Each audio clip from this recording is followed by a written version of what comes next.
Halo, apa kabar Anda semua? Kembali berjumpa dengan saya Arsbeno Arif dan Bung Rocky Gerung dari Forum News Network. Wah, ini Bung Rocky Gerung ini suasana sporty. Saya nggak tahu mau kemana nih, karena saya sedang menyesal ini, Bung Rocky. Ternyata hari Selasa kemarin Pak Jokowi bagi-bagi sembako di Grogol. Tapi saya terlambat tahu, jadi saya nggak jadi ikut antri. Tapi saya tetap bersyukur karena kalau saya antri, jangan-jangan saya begitu bagian sampai pada bagian saya juga udah habis sembako yang dibawa Presiden Jokowi.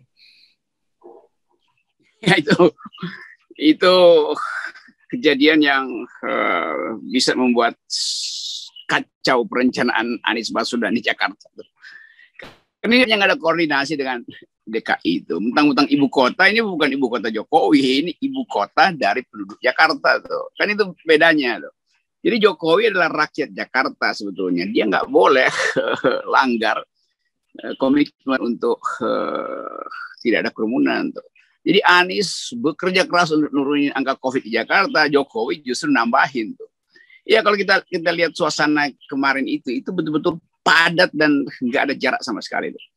Jadi ya bagaimana lagi saya mau terangkan itu. Saya pusing nih menjelaskan itu. Kok Anda jadi kayak Profesor Megawati, pusing gitu lihat. Oh kenapa Ibu Mega?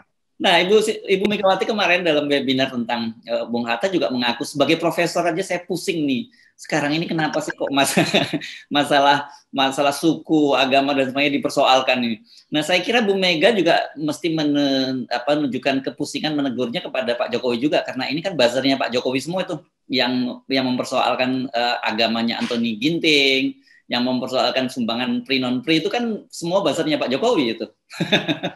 Nah itu betul tuh. Kalau soal pluralisme, Bu Mega terandal lah tuh. Bu Mega tahu mana yang berpotensi menimbulkan sara, mana yang enggak tuh. Masalahnya adalah Ibu Mega itu kayak bicara pada dinding kan.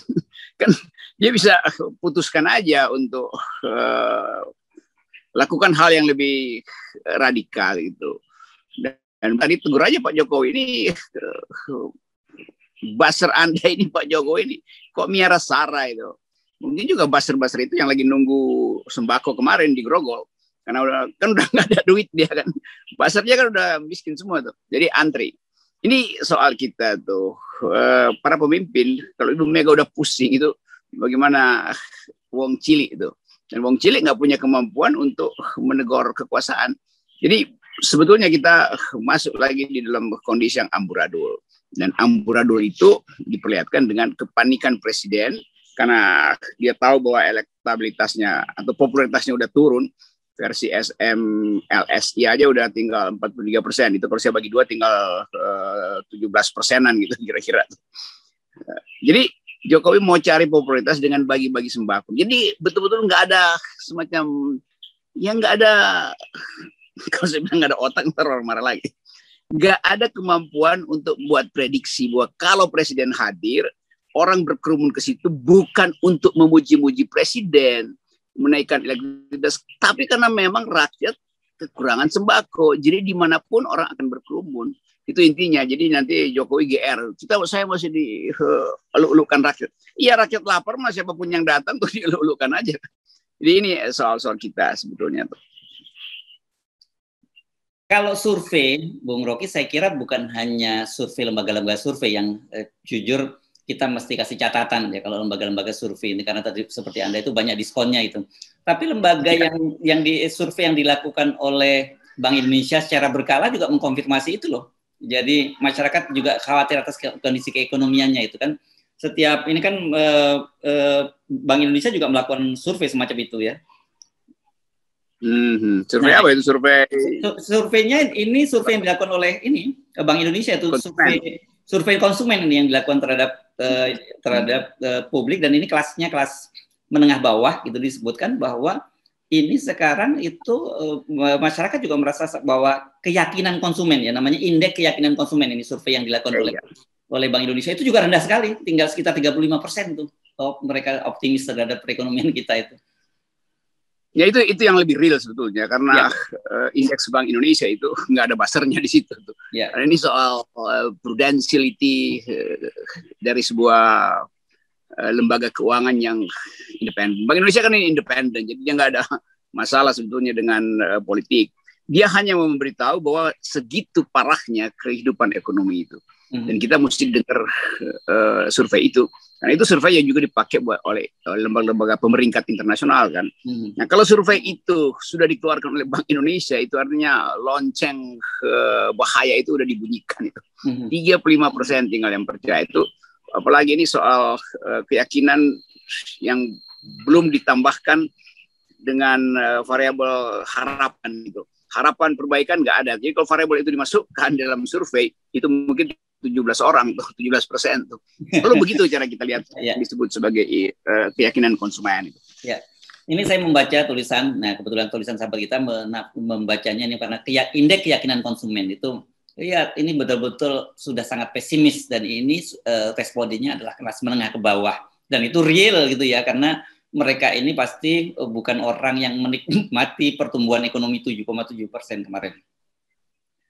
Ya, saya ngomong dengan beberapa tukang buah di sekitar Sentul, tukang macam-macam tukang, bahkan tukang bangunan itu yang menganggap bahwa sebaiknya pemerintah bikin aja keputusan untuk 6 bulan ke depan PPKM. Jangan mereka pakai istilah itu kayak dicicil kita Pak tuh. Seminggu ini iya, terus nanti seminggu depan kemudian lain lagi keputusannya tuh. Ini tukang es krim saya ketemu di Cisadon itu di masuk artinya dia mesti masuk ke tempat-tempat yang nggak ada kemungkinan dibeli lagi, karena di bawah di daerah-daerah pedesaan nggak ada yang beli lagi es krimnya. Dia menunggu ada pendaki gunung beli es krim, lalu dia cerita ke saya bahwa bagi dia lebih baik dibilang aja 6 bulan ke depan PPKM gitu, karena itu dia bisa lakukan dengan cari alternatif kerja lain tuh. Ini dia ngeluh karena setiap minggu berubah-ubah, termasuk hari kemarin tuh hari libur 1 Muharram yang dia sendiri pusing, kok 1 Muharram bisa ditunda tuh, apakah 17 Agustus bisa ditunda juga? Dia berpikir yang sama. Berarti 17 Agustus bisa ditunda, karena 17 Agustus jatuhnya hari Selasa itu kan. Bener juga otaknya. Ya, betul, karena alasannya kan soal hari kejepit ya, supaya tidak menyebabkan kerumunan. Berpikir begitu. Ya.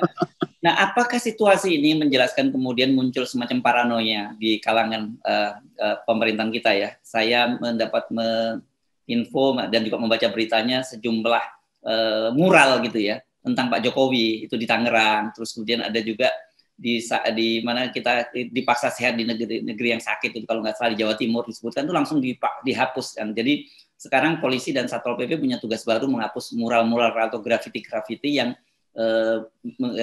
dan masang terutama kaitannya menyindir kritik terhadap pemerintah atau wajah Pak Jokowi. Ini bahayanya nih kalau pemerintah dan petugas nggak ngerti fungsi dari yang disebut sebagai counterculture. Mural ini adalah outlet dari batin yang resah gitu. Jadi sebaiknya biarkan orang bikin mural karena di situ ekspresinya. Kan bahayanya mural itu adalah karya seni. Jadi orang punya kreativitas sekaligus menyalurkan kemampetan estetiknya itu. Nah kalau mural ditahan itu artinya orang disuruh nunggu momentum untuk turun ke jalan langsung. Jadi kalau pemerintah mengerti psikologi publik itu justru dikanalisasi lewat mural. Orang masih ketawa-ketawa lihat wajah presiden ya sebetulnya disatirkan, diolok-olok, nggak ada soal. Justru itu yang melonggarkan ketegangan sosial. Ini juga dungu juga nih istana. Ini ngapain ngapus mural? Kan waktu dihapus, orang tahu bahwa ada yang dihapus. Wajah siapa? Ya wajah Pak Jokowi yang dihapus. Lalu orang ingat bahwa itu berarti wajah yang tidak diperlukan karena dihapus. Kan dihapus sendiri oleh negara kan wajah Pak Jokowi kan. Itu gila. Padahal itu wajah presiden. Wajah presidennya diinterpretasikan macam-macam oleh publik. Justru dengan ditutupi, maka orang beranggap berarti presiden kita wajahnya buruk itu karena dihapus kan. Padahal kalau saya lihat ini muralnya ini ya, sebelum dihapus ini kan sempat diabadikan fotonya nih. Di situ ada wajah Jokowi, kemudian ditulis di atasnya not found. Jadi sama kayak kalau kita membuka link di internet dan kemudian link beritanya nggak ditemukan kan begitu, ada tulisannya not found. Jadi mereka menyebut rupanya nyari presiden kok nggak ditemukan gitu. Nah sekarang dia menemukan susah tapi malah dihapus sama Satpol PP dan kelurahan. Ini inisiatif Dungu semacam ini yang bikin situasi makin lama makin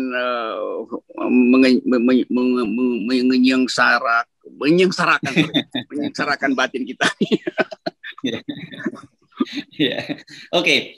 Nah, di luar itu yang juga cukup menarik, ternyata pertempuran antara baliho dan non baliho itu sekarang terus berlangsung nih. Di media sosial yang paling banyak mendapat sasaran memang Puan Maharani, tetapi baliho-baliho para politisi yang lain bertebaran juga, termasuk Erlangga, Gus Caimin yang sekarang tiba-tiba namanya berganti tuh. Saya baru sementara cepat mencerna ini Gus Ami. Ini rupanya kalau orang sudah berubah dari Cak menjadi Gus itu udah tanda-tanda pilpres udah dekat kan gitu. Nah, ini rame. Sementara satu sisi rupanya Ganjar pinter nih karena dia waktu itu ditegur oleh Puan bahwa orang itu pemimpin harus turun ke lapangan, bukan di media sosial, dia betul-betul turun ke lapangan. Videonya beredar nih. Dia turun ke lapangan naik sepeda gitu, bagi-bagi duit. Wes. Kepada para tukang beca ini ada. Buset. Ini saya baru naik sepeda tuh, cuman itu saya goesnya pakai otak bukan pakai duit gitu. Ini Ganjar akhirnya terlihat bahwa dia nggak bermutu juga. Kan orang justru ingin lihat Ganjar di dalam kontras dengan Jokowi yang lempar-lempar uang, bagi-bagi uang, atau PDIP yang selalu bikin serangan fajar. Ini dia bukan serangan fajar, serangan siang bolong pun dia bagi-bagi duit kan. Jadi mungkin nanti tagline Ganjar adalah kira-kira saya bayangin ya. Bila tidak punya otak, mending punya duit. Jadi lebih baik tidak punya otak daripada tidak punya uang. Karena uang itu yang dia bagi-bagi. Saya bayangkan dia dari rumahnya ke kantornya itu mungkin 100-200 orang dibagi-bagikan. Pulangnya segitu lagi. Jadi kira-kira 400 orang setiap hari. 100.000 aja. Itu artinya 400 juta satu bulan dia keluar itu. Satu bulan ya. Kalau sehari bisa 4 juta kan itu, kalau kali 100 kali 10 kan ya 40 juta ya. 4 juta berarti sebulan 1,2 M itu.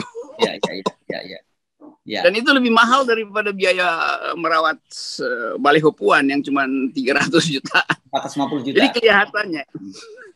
Ini nggak berubah nih. Jadi ya udah mau diapain lagi tuh, mentalnya Ganjar ya segitu doang kan. Jadi tidak mungkin orang berharap bahwa ada kepemimpinan melalui Ganjar itu. Kenapa? Karena waktu Ganjar bagi-bagi uang bukan sekedar dia menurunkan moralnya, menurunkan mutunya, dia juga menghancurkan PDIP itu. Karena orang akan ini yang barusan itu video itu akan beredar setiap hari sampai 2024. Bagi Ganjar lebih baik bagi-bagi uang daripada bagi-bagi otak gitu. Kan itu itu intinya tuh. Tapi yang menarik selama ini kan kita selalu menyinggung adanya semacam dekonstruksi ya. Apapun yang dilakukan oleh pemerintah, dilakukan oleh politisi kita dilakukan dekonstruksi. Memang di situ kalau saya lihat video Ganjar ini tadi, ini videonya di situ dinarasikan bahwa ini diam-diam ada seorang pengendara yang gue sepeda tapi siapa diam-diam membagi-bagi uang. Ini dianggap sikap mulia gitu. Nah, komentarnya yang menarik itu di situ disebutkan bahwa tangan kanan Ganjar memberi, video di kiri, di depan dan belakangnya itu memberitahu. Ini sebenarnya saya tahu ini dari teks buah hadis ini kan. Kalau kita memberi, tangan kanan memberi, tangan kiri belum jangan memberitahu. Jangan sampai tahu gitu. Nah, ini Ganjar benar, dia tangan kanan memberi, tangan kiri dia nggak tahu, tapi video-videonya memberitahu gitu. Ini konyolnya nih, seolah-olah dengan cara itu dia jadi filantropis itu. Dia lupa bahwa itu gubernur. Gubernur itu urusannya dengan kebijakan, yang dia mesti benahi itu kebijakan supaya semua orang dapat bagian. Ini cuma dalam Kan akhirnya semua orang nanti berkumpul di jalur gubernur pergi ngantor kan. Semua rakyat akan ada di situ karena udah tahu bahwa tangan kiri beliau itu dermawan. Ya, tangan kanan yang dermawan. Tangan kanannya dermawan. Ya. Tangan kirinya berupaya untuk minta sumbangan dari oligarki. Kira-kira begitu kan? Kan nggak mungkin. Tangan kanan kasih ke rakyat, tangan kiri nunggu oligarki itu. Jadi ini simbol-simbol tadi yang kita mesti dekonstruksi berkali-kali. Tapi intinya tetap politik uang itu tetap utama di otaknya Ganjar. Jadi kalau dibilang elektabilitas Ganjar meningkat, iya karena uangnya bertambah itu. Bukan karena otaknya makin bagus, bukan karena IQ-nya bertambah. Kalau IQ-nya bagus, dia datang ke rakyat itu ngobrol sehingga dia dapat sumbangan pikiran justru dari rakyatnya, bukan dia ngasih duit bagi-bagi uang. Itu kelihatan menghina rakyat sekaligus menghina akal. Tapi ya kalau nggak ada akal ya nggak terasa terhina juga. Ya, nah tapi saya kira fenomena-fenomena ini tadi menunjukkan bahwa memang sekarang ini rivalitas di PDIP itu sangat luar biasa internal PDIP ya. Walaupun ada teguran keras terhadap Ganjar, tapi Ganjar kelihatannya pantang mundur gitu, terus dia akan maju terus. Dan ini tentu saja nggak mungkin kalau Ganjar sendirian dia berani bersikap seperti itu, mulai berani berhadapan dengan Ibu Megawati. Ya dari segi itu ya kita senang-senang aja kan. Ini kayak apa namanya, logo Krating Daeng gitu, Pak, dua banteng saling. Saya nggak, bukan iklan ya. Kita iklanin gratis tuh UMKM. Kalau Krating Daeng kita bisa bayar nanti. Jadi begitu keadaan politik kita, gontok-gontokan, sindir-menyindir dan saling amputasi itu satu gejala bagus, bukan gejala buruk. Ini gejala buruk bagi demokrasi, tapi gejala bagus untuk percepatan pergantian kekuasaan. Jadi saya selalu masuk dalam teori end game karena itu yang paling mengenakkan publik. Karena nggak mungkin kita menunggu bertahun-tahun bansos segala macam itu. Iya. Oke, tapi saya cuma pesan lain kali istana kalau mau bagi-bagi bansos tolong diumumkan dong supaya kita juga bisa ikut kebagian. Kalau bisa kirim videonya supaya sebelumnya supaya bisa dijadikan sebagai yang biasa kita taruh di FNN UMKM. Yes, setuju. Betul. Oke.